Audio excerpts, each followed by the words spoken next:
জয় মা মঙ্গলচণ্ডী। তিনি সৃষ্টিকার্যে মঙ্গলরূপা এবং সংহার কার্যে কোপরূপিণী। এই জন্য পণ্ডিতগণ তাকে মঙ্গলচণ্ডী বলে অভিহিত করেছেন। দক্ষ অর্থে চণ্ডী এবং কল্যাণ অর্থে মঙ্গল। মঙ্গলকর বস্তুর মধ্যে দক্ষ বলে তিনি মঙ্গলচণ্ডী নামে প্রসিদ্ধ। প্রতি মঙ্গলবার তার পূজা বিদেহ। দেবীর করুণাশক্তি অমোঘ। তার কৃপালাভ হলে নির্ধনের ধন হয়, অন্ধ দৃষ্টি পায়, বন্ধা পুত্র লাভ করে। তাই সংসার জীবনে এই মঙ্গলময়ের আরাধনা একান্তই কাম্য। মনোবংশীয় মঙ্গল রাজা নিরন্তর তার পূজা করতেন। জীবনের শ্রেষ্ঠ মঙ্গলের প্রতিষ্ঠার জন্য এই ব্রতের অনুষ্ঠান করতে হয়। বারব্রত কখনো নিষ্ফল হয় না। ধর্ম কর্ম যাই করুন না কেন, ঈশ্বরে বিশ্বাস থাকাটা জরুরি। ব্রহ্মবৈবর্ত পুরাণে মা মঙ্গলচণ্ডীর বর্ণনা রয়েছে। নমস্কার শ্রোতা বন্ধুরা, অমৃতধারা মোটিভেশন চ্যানেলের আরেকটি নতুন ভিডিওতে আপনাদের সকলকে স্বাগত জানাই।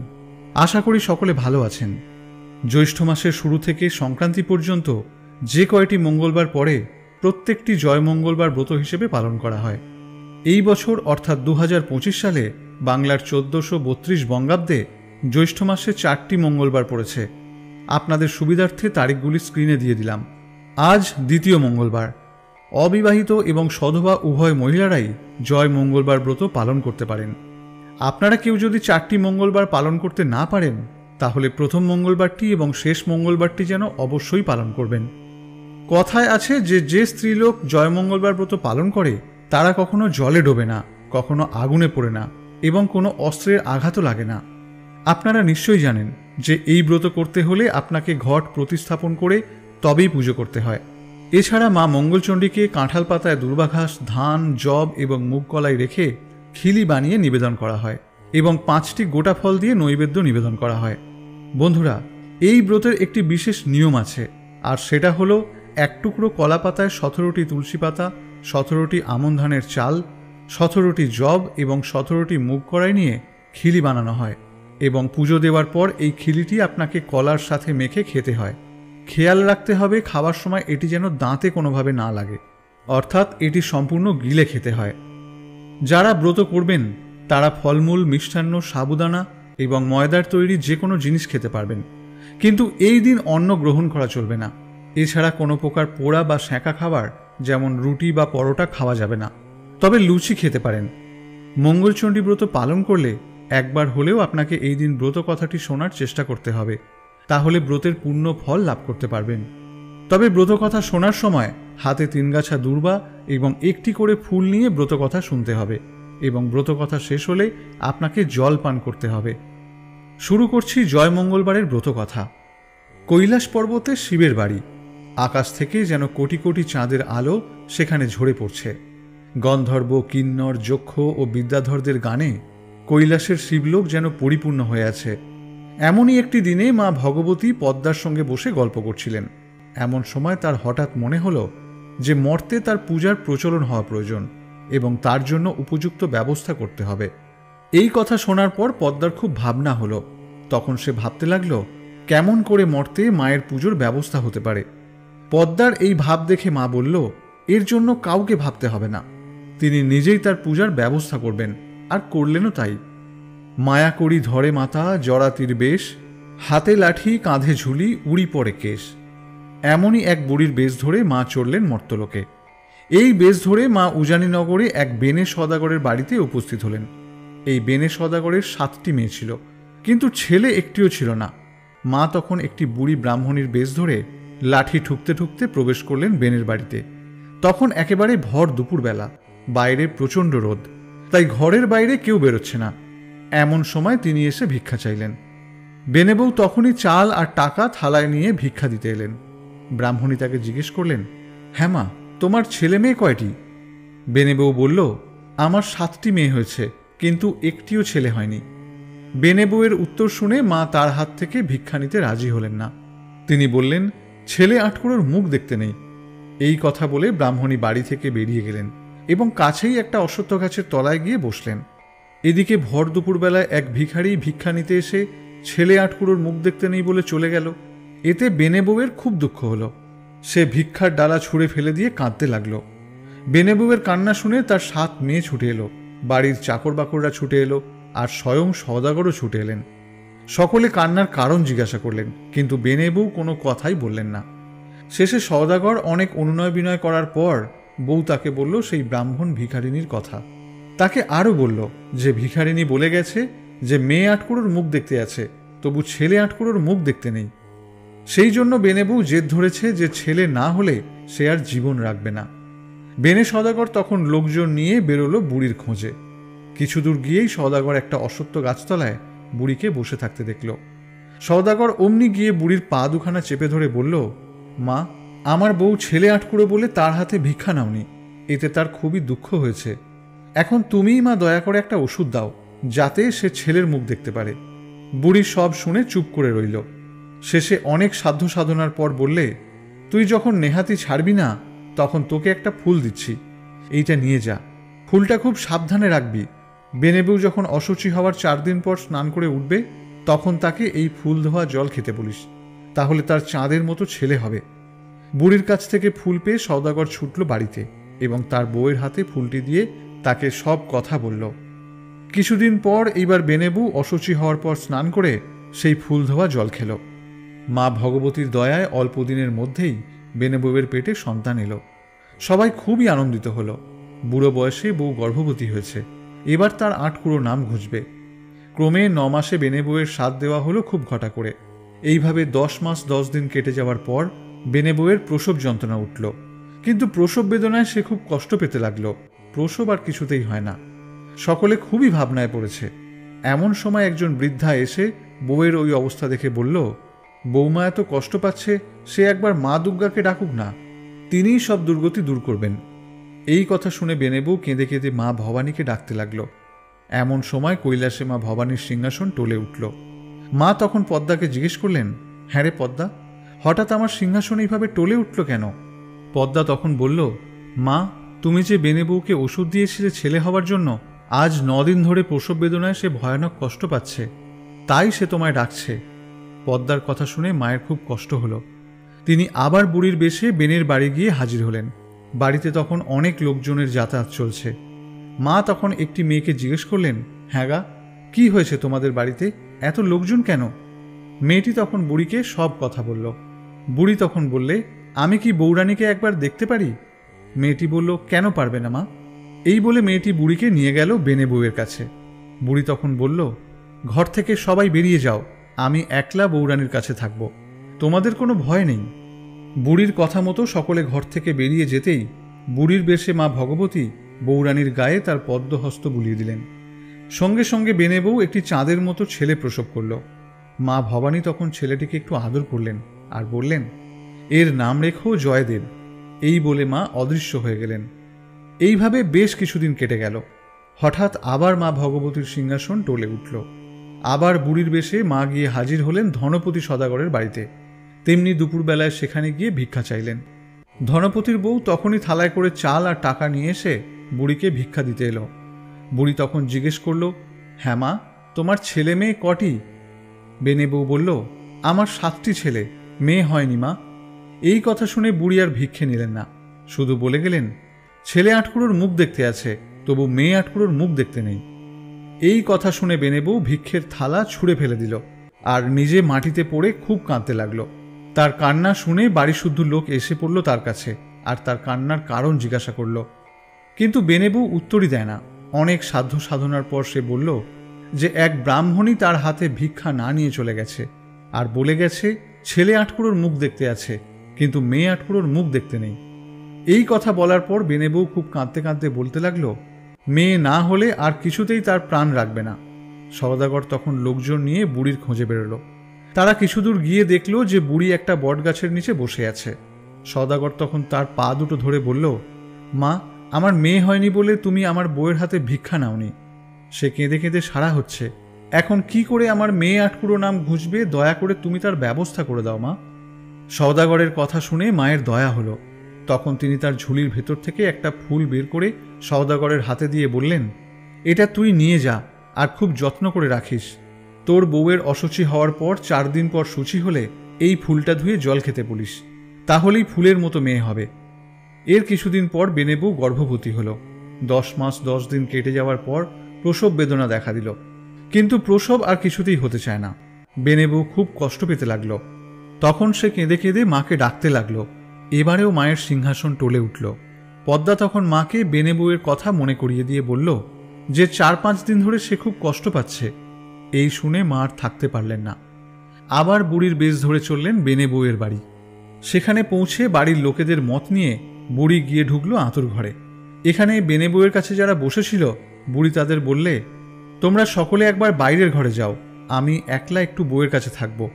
বুড়ির কথা শুনে সকলে যেন আবিষ্ট হয়ে ঘর থেকে বেরিয়ে গেল। বুড়ি তখন ঘরের দরজা বন্ধ করে দিয়ে বেনে বউয়ের গায়ে তিনি তার পদ্ম হস্তটি বুলিয়ে দিলেন। সঙ্গে সঙ্গে বেনে বউ একটি ফুলের মতো মেয়ে প্রসব করল। মা তাকে নিয়ে একটু আদর করলেন।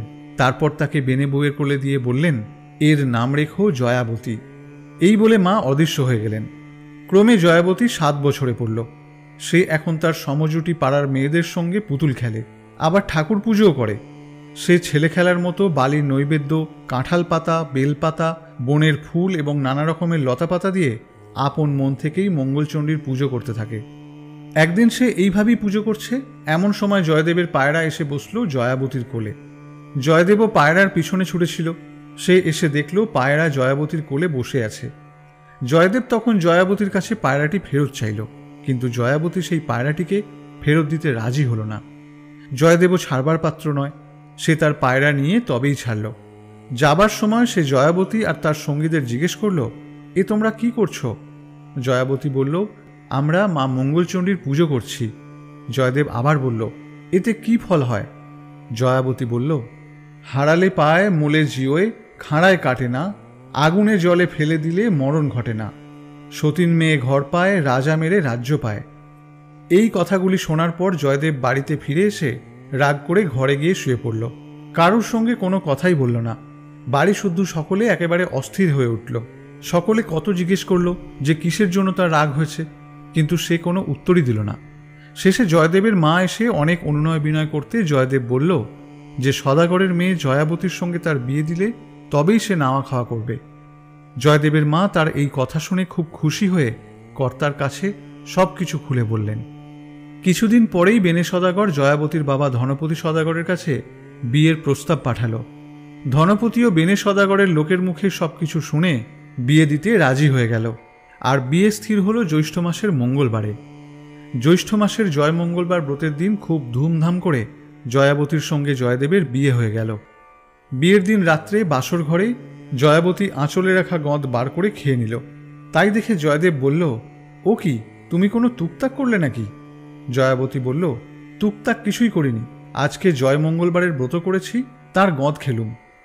বিয়ের পরদিন ধনপতি সদাগর জয়াবতীকে সোনার গহনায় একেবারে মুড়ে দিল আর অনেক ধনরত্ন দিয়ে বরকনেকে বিদায় করল। যাবার সময় জয়দেব তার বাবার সঙ্গে না গিয়ে একটি আলাদা ডিঙিতে করে বউকে নিয়ে চলল। ছেলের ইচ্ছায় তার বাবা কোনো বাধা দিলেন না। খানিক দূর যাওয়ার পর জয়দেব জয়াবতীকে বলল, দেখো, এখানে চোরের খুব উপদ্রব, তুমি অনেক সোনার গয়না পরে আছো, চুরি যাওয়ার খুব ভয় আছে। তুমি সমস্ত গয়না খুলে তোমার কাপড়ের একটি পুঁটলি করে আমায় দাও, আমি ওটা কোলে নিয়ে বসে থাকি, আর তুমি আমার চাদরটা জড়িয়ে নাও। জয়াবতী তাই শুনে গহনাগুলোর একটি পুঁটলি করে জয়দেবের হাতে দিয়ে দিল। আর জয়দেব সঙ্গে সঙ্গে সেই পুঁটলিটাকে জলে ফেলে দিল। আর তারপরেই কৈলাসে মা ভবানীর আসন টলে উঠল। মা পদ্মাকে জিজ্ঞেস করলেন, আবার আমার আসন টলল কেন পদ্মা? পদ্মা বলল, তোমার জয়দেব জয়াবতীর সব গহনা জলে ফেলে দিয়েছে, এখন কি উপায় হবে? দেবী ভবানী তক্ষণি রাঘব বোয়ালকে ডেকে বললেন, আমার জয়াবতীর সমস্ত গয়না জয়দেব পুঁটলি করে জলে ফেলে দিয়েছে, তুমি পুঁটলিটা এখনই গিলে ফেলে পেটের মধ্যে রাখো। আর খাল, বিল, নদী ও পুকুর যেখানে যত মাছ আছে তাদের ডেকে মা ভবানী বললেন, কাল থেকে 3 দিন তোমরা সকলে গভীর জলের মধ্যে লুকিয়ে থাকবে। এইদিকে বেনে সদাগরের বউ মেয়েদের নিয়ে ডিঙা বরণ করতে এলো। সকলে দেখল বউয়ের গায়ে একখানাও গয়না নেই। সকলেই বলতে লাগলো যে বউয়ের বাবা এত বড় মানুষ হয়ে মেয়েকে একখানাও গয়না দেয়নি, কি আশ্চর্য। যাই হোক, বেনে বউ নিজের ঘরের নানা রকম গহনা বউকে পরিয়ে বউ বরণ করল আর তাকে ঘরে নিয়ে গেল। পরের দিন বউ ভাত, ভালো মাছ ধরে দেবার জন্য জেলেদের ওপর হুকুম এলো। জেলেরাও বেরোলো মাছ ধরতে, কিন্তু কোথাও কোনো মাছ পেল না। শেষে নদীতে জাল ফেলে সেই রাঘব বোয়াল মাছটি ধরে ফেলল, যে জয়াবতীর গহনার পুঁটলিটি গিলে নিয়েছিল। জেলেরা মাছ নিয়ে সদাগরের বাড়িতে এলো। প্রকাণ্ড মাছ দেখে বাড়ির সবাই খুব খুশি। মাছ কোটবার জন্য আয়োজন হলো, কিন্তু বঁটি, কাটারি, এমনকি কুড়ুল দিয়েও সেই মাছকে কেউ কাটতে পারল না। এইসব ব্যাপার দেখে জয়াবতী তার শাশুড়িকে বলল, মা, আমি মাছটা কুটব। শাশুড়ি বলল, এত মানুষ পারলে না আর তুমি পারবে? কি বলছো বৌমা? জয়াবতী কিন্তু সহজে ছাড়ল না। শাশুড়িকে অনেক বুঝিয়ে সুঝিয়ে নিজেই মাছ কুটতে বসল। মা মঙ্গলচণ্ডীকে স্মরণ করে সে ছোট বঁটির দু একটা কোপ দিতেই মাছটা টুকরো টুকরো হয়ে গেল, আর তার পেটের ভিতর থেকে বেরিয়ে এলো সেই গহনার পুঁটলিটি। জয়াবতী তখনই ঘাটে গিয়ে সেই পুঁটলিটা ধুয়ে নিয়ে নিজের সব গহনাগাটি পরে নিল। তখন সকলেই জয়াবতীর পিতা ধনপতির তারিফ করতে লাগলেন। বেনে সদাগরের বউয়ের তখন আনন্দ আর ধরে না। এদিকে জয়াবতীকে সব গহনা ফিরে পেতে দেখে জয়দেবের মনে পড়ে গেল জয়াবতীর বলা কথা, হারালে পায়। সত্যি তো, জয়াবতী সব হারিয়ে আবার ফিরে পেল। সেদিন বৌভাত। 1700 জন বেনে এসেছে নিমন্ত্রণ রক্ষা করতে। জয়দেব গিয়ে চুপি চুপি তাদেরকে বলে দিল যে তারা যেন বলে, মাছ যে কুটেছে সেই যদি রান্না করে তবেই তারা খাবে, তা না হলে তারা খাবে না। তখনই কথাটা বেনে সদাগরের কানে উঠল। তিনি জয়াবতীর কাছে গিয়ে বললেন, মা জয়াবতী, তুমি না রান্না করলে কেউ খাবে না বলছে, এখন কি হবে মা? একটা উপায় যে তোমাকে করতেই হবে। এই কথা শুনে জয়াবতী প্রাণ ভরে মা মঙ্গলচণ্ডীকে ডাকতে লাগল। জয়াবতীর কাতর প্রার্থনা শুনে আবার কৈলাসে মা ভবানীর আসন টলে উঠল। মা পদ্মাকে বললেন, কি হয়েছে পদ্মা, আবার আমার আসন টলল কেন? পদ্মা বলল, তোমার ব্রতদাসী জয়াবতী বিপদে পড়ে তোমাকে ডাকছে। আজ বৌভাত, 1700 বেনে এসছে নিমন্ত্রণ খেতে। তারা বলছে জয়াবতী না রান্না করলে তারা কেউ খাবে না। তখন মা ভবানী এক সাদা মাছির রূপ ধরে উড়ে গিয়ে জয়াবতীর কাছে গিয়ে উপস্থিত হলেন। মা জয়াবতীর কানে কানে বললেন, ভয় কি? তুমি বলো 17টি হাঁড়ি চাই, 17টি সরা চাই, আর 17 গোছা বেরি চাই। মায়ের কথা মতো জয়াবতী গিয়ে শ্বশুরকে ওই জিনিসগুলো আনিয়ে দিতে বলল। জয়াবতীর শ্বশুর তখনই জিনিসগুলো আনিয়ে দিল।